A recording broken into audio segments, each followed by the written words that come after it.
Local attorney and former Charleston City Council candidate Shawn Pinkston says he's now running for South Carolina House District 99 to tackle issues such as education and infrastructure. I speak exclusively with Shawn for a special edition of Quintin's Close-Ups. And if you haven't already, subscribe to my YouTube channel and download my free Quintin's Close-Ups app in your Apple or Google Play stores. Shawn Pinkston. Quintin, Washington. It's good to see you, as always. Likewise, and welcome back to Quintin's Close-Ups. It's good to be back again, as always. I appreciate it greatly. Obviously, I want to take you to the Daniel Allen News. They released this news article just recently on September 18th, and the headline reads this: Shawn Pinkston announces candidacy for South Carolina House District 99 seat. Shawn Pinkston has set his sights on a new political office, a representative for South Carolina House District 99.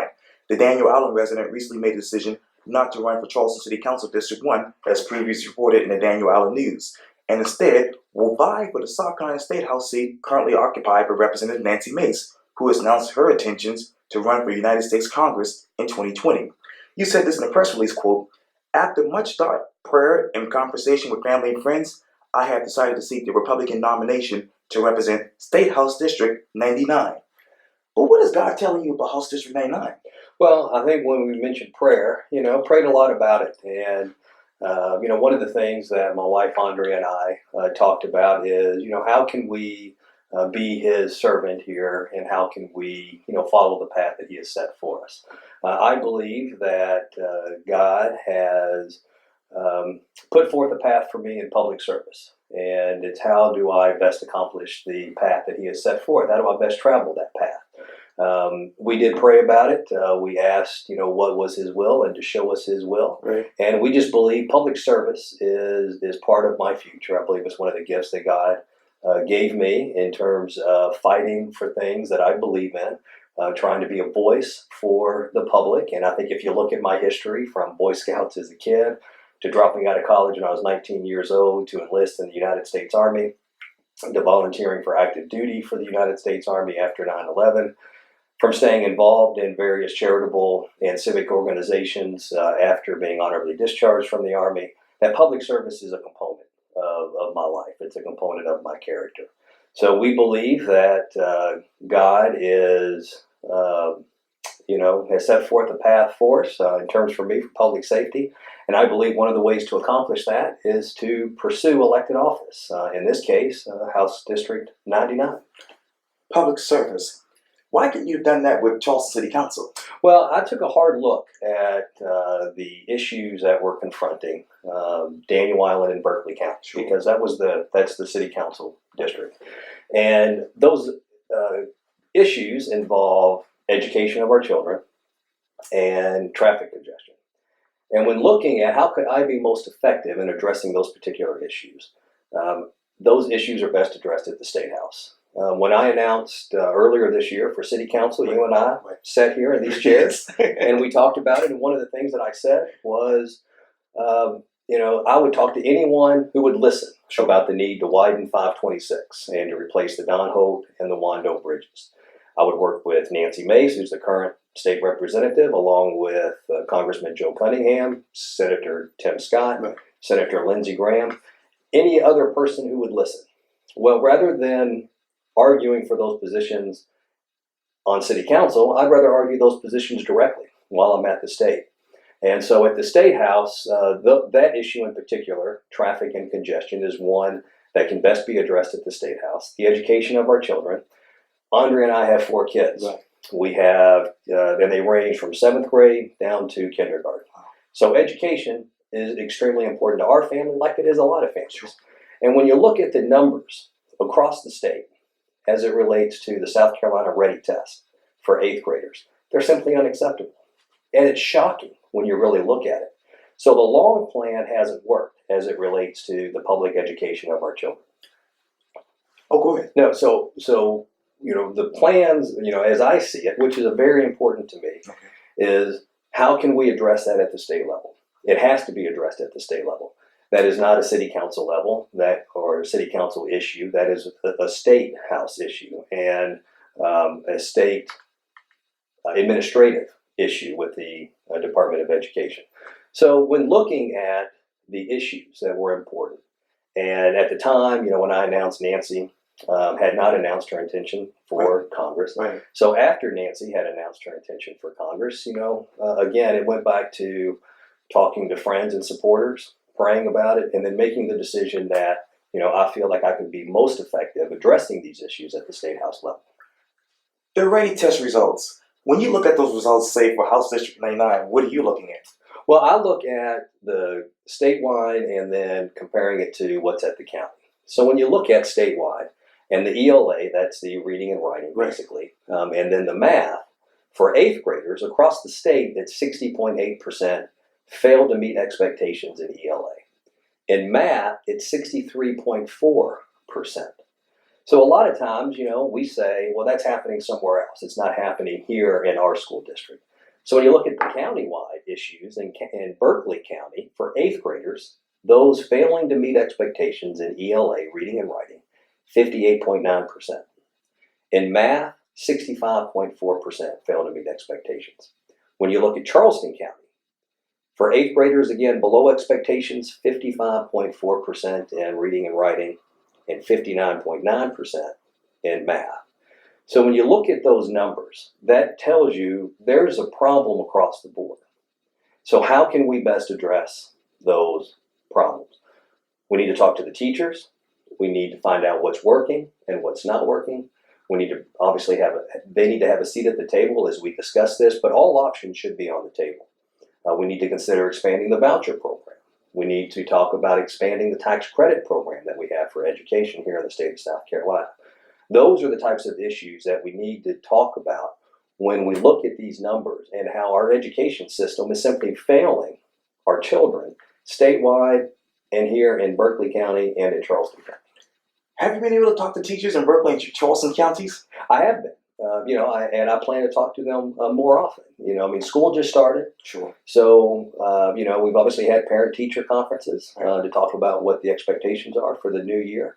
And over the coming months, I plan to meet with teachers in Berkeley County, in Charleston County, and again, talk to them. I want to hear from them. I want to hear what they have to say, what they think would work, what they need in the classroom in order to set our students up for success so that these numbers, because this is 8th grade, Quintin, they're not making up in high school what they already lack in 8th grade. So we have to address this at the primary level. We have to start in kindergarten and work our way up to make sure that our children are able to read and write at a level that is acceptable, that they can do math at a level that is acceptable for their future employment and really for the future of our state as more and more businesses and manufacturing jobs and other high-tech jobs also come to the area. Into the area. That tax credit, how much money would you put towards that as far as expansion? Well, what I would like to see, in all honesty, is the backpack funds follow the students. And that is really across the board. So if there's a school that is underperforming and is failing the students, and the parents have the ability to pull their kids out and take them to another school, they ought to be allowed to do that. And the funds that go to support that failing school ought to be able to follow the student. So it's not just a dollar amount in terms of the tax credit, but it's direct backpack funds that ought to be able to follow the students. We already have it set up for special needs kids, and it's a small part of the program. But we already have it here in the state of South Carolina. But I believe we need to expand it. Again, there's other areas, and they're going to talk about that in the upcoming session. Last session, they talked about and they passed the increase in teacher salary, which is a good first step. We need to retain and recruit the best teachers because teachers make a huge difference in the education of children. And we were losing teachers to other states and to other school districts based upon pay. So that's a good first step.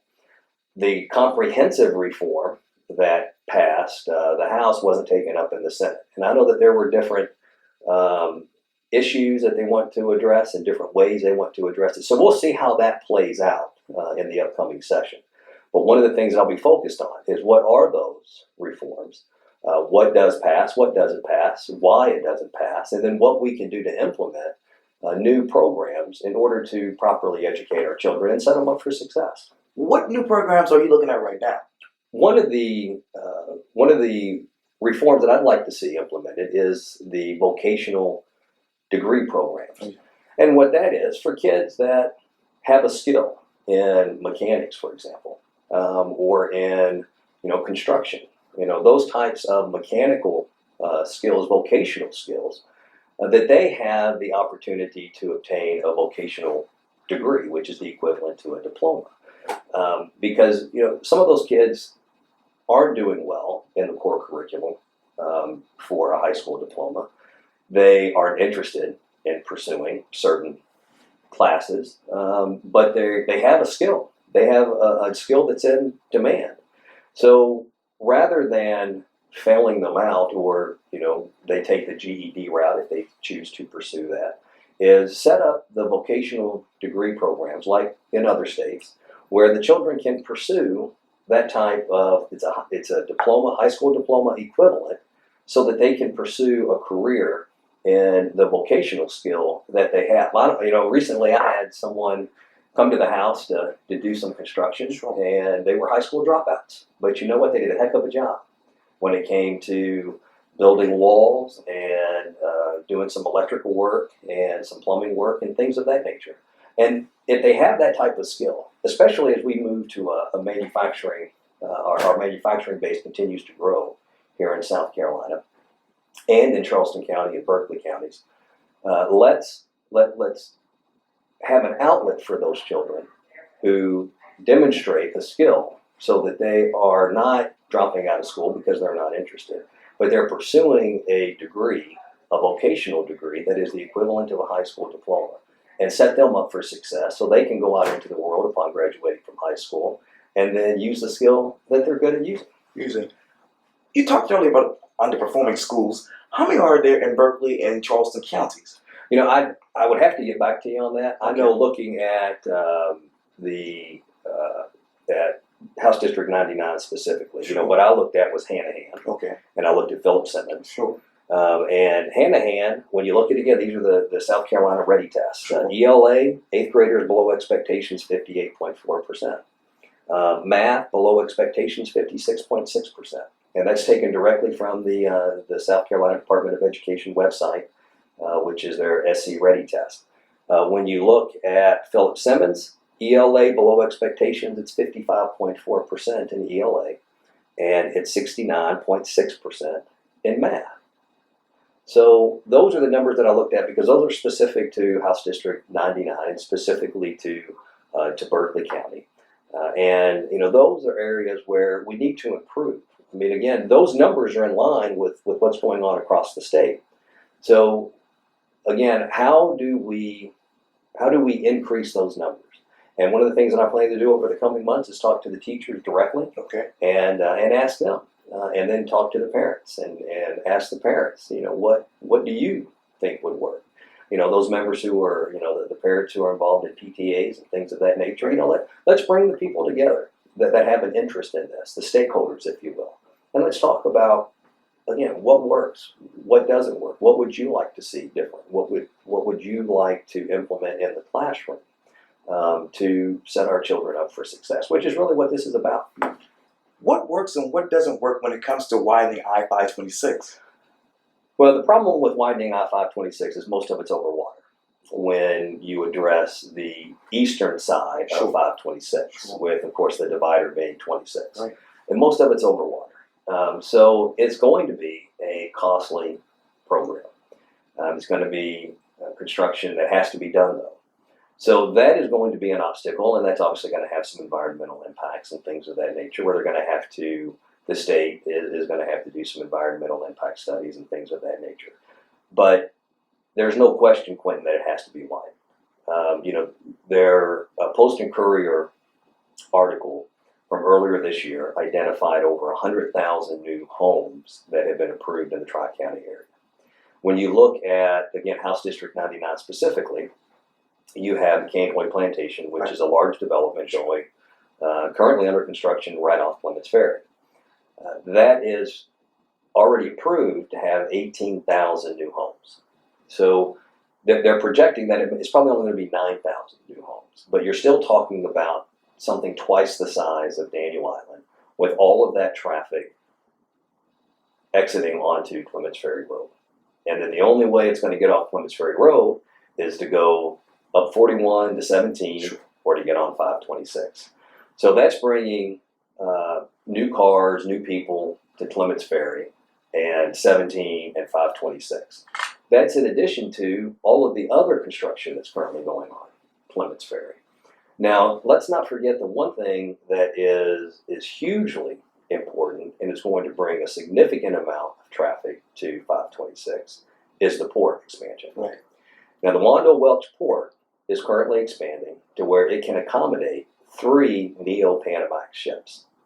The difference between the Panamax ships and the Neo-Panamax ships is tremendous. The Panamax ships, the number of containers, 5,000 boxes, 5,000 containers per ship. The Neo-Panamax ships, 19,000 containers per ship. And the Wando Welch is expanding to accommodate 3 Neo-Panamax ships at a time.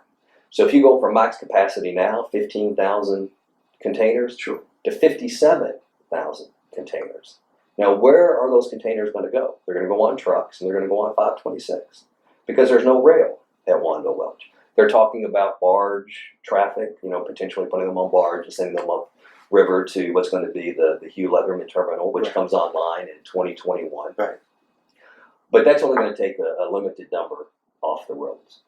So the port expansion, which I'm all for, it's an economic engine. It creates jobs throughout the state. But when government expands its capacity for that type of activity, then it also has a concurrent obligation to maintain the infrastructure and to make sure that that expansion doesn't have a negative impact on the residents who are in the area. So the capacity is going to increase dramatically.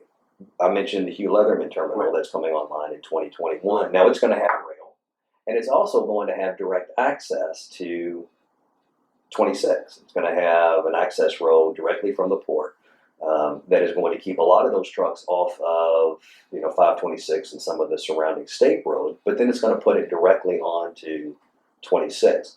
But at least the state planned to have an access road from the Leatherman terminal directly to 26. So 526, the Wando Bridge, we all know that the Wando Bridge has problems. It's had problems over the past several years. The Don Hope Bridge is a choke point for traffic when you cross the Wando Bridge and you get to the Don Hope Bridge. You go out to 526, you get on 526 anytime past 3:30, and it's backed up to Clements Ferry Road if you're heading westbound on 526 because there's a choke point at the Don Hope Bridge. So the obstacle is a lot of it's over water. So it's going to have to be, that in itself brings an added expense. But we have to get ahead of the traffic that we already have, in addition to the traffic that is coming to the area. And if we don't start talking about it now, and we don't bring our federal partners into play, we don't talk to whether it's Nancy Mace or any of the other candidates running against Congressman Cunningham, or whoever the next congressman is or woman, along with our U.S. senators Tim Scott and Senator Lindsey Graham, we have to get federal dollars in play in order to make this happen. But we also have to address it at the state level to make it a priority. How many federal dollars are you talking now? There's been no estimate put on it. The Low Country Corridor Project, which is the 526 project, they are in the process of conducting studies. Now, they've already identified, the South Carolina Department of Transportation has already identified 526 as one of the most congested corridors in the state of South Carolina. So they've identified it as a problem, but yet they haven't put in place a plan to address it. And without that plan, of course, you can't calculate the expense. I believe the dollar amount for the expansion of the 26 connector, which is 526 and 26, is over $1 billion. Now that's for the connector there at 26 and 526, which is desperately needed. Again, you have 526 connecting to 26 traffic from downtown, traffic from both sides of the peninsula, all trying, to continue to go west or east in the morning, depending upon which way you're going to and from work. So it's not going to be cheap. It's not going to be inexpensive. But that is a core function of government, is to maintain infrastructure and to build infrastructure, especially when government is expanding other functions that it has. Again, the port, for example. And there has to be, some coordination with fellow elected officials at the county level, with the surrounding communities, municipalities, to make sure that we are communicating together, to make sure that that we have a plan in place, and that the dollars are going to maintain and to improve the infrastructure that we have. Let me go back to the port, because you talked about the port traffic and capacity. What should that capacity be? I don't know if there's a limit. It's going to be the deepest port when the expansion is complete on the eastern seaboard. So what the capacity is, the state port authority right now is saying 3 Neo-Panamax ships, and that's what they already have the cranes there. So they're installing the cranes. They're raising the height on the cranes that they currently have. So we know what the capacity is going to be because they've planned for that. So it's going to be 57,000 containers at any given time because it's 3 Neo-Panamax ships. Long Point Road is going to be unpassable. The traffic coming on to 526, both sides, is going to be clogged with these trucks unless we add exit ramps and entrance ramps. Unless we widen 526, we widen the bridges, we replace the bridges if that's what it takes, to make sure that, again, this traffic, so the goods that are coming in can also get to market. I spent, recently I took my son to a baseball game in Somerville, and we left at 5 o'clock on a Monday, which is the worst time, really was a Wednesday, which is the worst time you can get in traffic, right, on 526. It took us an hour and 20 minutes to get from Daniel Island to Somerville for a baseball game. An hour and 20 minutes. So again, the traffic is already backed up. I mean, that's just normal rush hour traffic for a lot of people. But we know that this is coming, and we've known for quite some time. Yet, for whatever reason, even though the expansion is underway, the Low Country Corridor has been identified as one of the most congested areas in the state of South Carolina, there's not a plan in place to deal with the influx of traffic. And I plan to talk about that. I plan to make it a priority. I plan to get together with other colleagues in the Tri-County area and to make sure that our quality of life is taken into account when we talk about where the infrastructure dollars are going. Now, when you talk about replacing a couple of bridges, do you support replacing the Rondo Bridge that shut down earlier last year? And, whether it's replacing it and widening it, or if it's replacing it in general, so widening it or replacing it, I'm for either or, because something again has to happen with the Rondo Bridge. We have the problems with it. It was shut down due to corrosion in the cables. And now, is that bridge going to be able to handle the influx of trucks, the influx of new traffic that is coming to Mount Pleasant, that is coming to Clements Ferry, and as well as the port? I don't know if the answer is replacing it, or if it's adding new lanes and increasing the support. But again, those are issues that ought to be talked about, and issues that have to be discussed. And then not only do they have to be discussed, but then we have to find the dollars to support it. Where is this going to come from? Yeah. Again, I think you have to talk to your federal counterparts. You're going to have to talk to your colleagues at the state level. You're going to talk to Governor McMaster about it. And we have the gas tax increase, and the second part of that just recently kicked in. So we're going to have hundreds of millions of dollars in new gas tax coming into the state. The number that I saw under the initial increase in the gas tax was close to $200 million. That's supposed to double because we're implementing an additional 2 cents per gallon for the gas tax. Sure. So now we're talking about 400 to 600 million more dollars coming into the state through the gas tax. So we have to prioritize, and I realize that there are priorities across the state, but the Low Country Corridor, again, has been identified as one of the most congested areas in the state. And let me get over to the military, because obviously you support efforts to enact a comprehensive tax reform, specifically the elimination of the income tax on military pensions. Obviously, you served in the military. If you were to eliminate the income tax on military pensions, that is, how much would that save the state? Well, the governor has been talking about the eliminating the income tax on military retirees. I'm not sure if a comprehensive number has been put forth, but I'll be happy to provide that to you.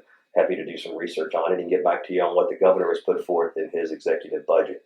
I think we'll know more about that when it comes up for debate in the upcoming session, because the governor has been out talking about it. And I support those efforts. I support comprehensive tax reform. And the reason for that is you look at our most recent budget. The most recent budget was $30 billion, nearly $30 billion was the total budget that the General Assembly passed. So which was a record. So we took in a record amount of money, and we spent a record amount of money, and we still had a $350 million surplus. And there's no plans for that $350 million surplus to be refunded to the taxpayer. We're supposed to receive $50 refund tax from the most recent surplus that we had. Right. $50 a piece. $50. So the state collects hundreds of millions of dollars in excess taxes, and they return $50 to the taxpayer. That just doesn't make sense to me. If we have extra money and we're creating and collecting records or a record amount of money, then there has to be tax reform in the equation to return money. The one thing that I believe strongly in is we ought to make sure that our children are educated. We ought to spend less time stuck in our cars in traffic, and we ought to keep more of what we earn.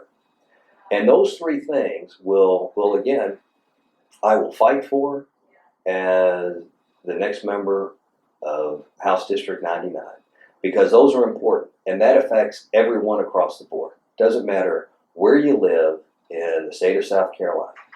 If your children aren't being properly educated and you're stuck in traffic, and that causes you to lose time doing the things that you want to do, spend more time with your family, spend more time doing your own hobby, whether it's going to the gym, working out, whatever it may be, and then keep more of what you earn and spend it on the things that you deem important for you and your family, whether that's your children's education, whether that is, renovations to your house, whether it's saving that money to put towards purchasing a home. But those are the things that we ought to focus on as public servants. And, those are going to be the things that I fight for on a daily basis in Columbia. I want to ask you a follow-up question. I'm going to get back to it, but this camera's about to run out on its battery. But Shawn Pinkston, thank you for your time here on Quintin's Close-Ups, and I hope to talk to you soon. Hey, it's been a pleasure as always, Quintin. If you have any questions, feel free to give me a call. You can reach me at ShawnPinkston.com. You can email me at Shawn@ShawnPinkston.com, or you can always call me at 843-817-4443 to discuss the issues that are important to you. And I hope to hear from you soon. Thank you. Yeah, thank you. Thank you.